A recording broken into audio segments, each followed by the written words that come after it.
లెటర్లో రాయలేని రహస్యాలు ఎన్నో రహస్యంగా నీతో పంచుకోవాలనుంది. అందరికీ నమస్కారం. ఇంకా ఆలస్యం చేయకుండా అమ్ము నెక్స్ట్ పేజ్ లో ఏం రాసుకుందో చెప్తాను, వినేయండి. ఎదురుగా ఎవరైనా అడ్డు వస్తే బెల్ కొట్టడానికి కూడా మొహమాట పడేదాన్ని. అలాంటిది నువ్వు అమ్మని కలవటం ఇష్టం లేదని కఠినంగా చెప్పావంటే నేనెలా నమ్మాను అసలు? మై ఫేట్ మా.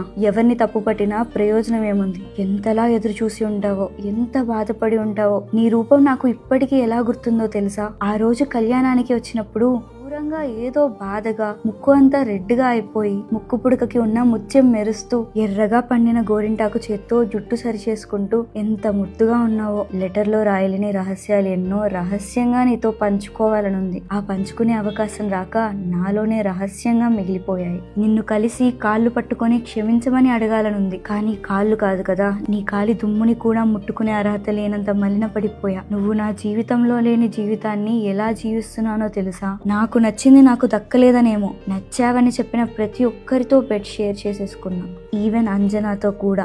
No comments on this. But నీ విషయం తెలిసాక అసలు ఒక్క తప్పు కూడా చేయలేదు, ఇకపై చెయ్యను కూడా. ఇప్పుడు నేను మాత్రం ఒకటి అడుగుతా, నువ్వు కాదనకూడదు. నేను గతాన్ని మార్చలేను, కానీ నా వల్ల జరిగిన తప్పుని కొంతవరకైనా సరిదిద్దుకునే అవకాశం ఇవ్వు బాబోయ్.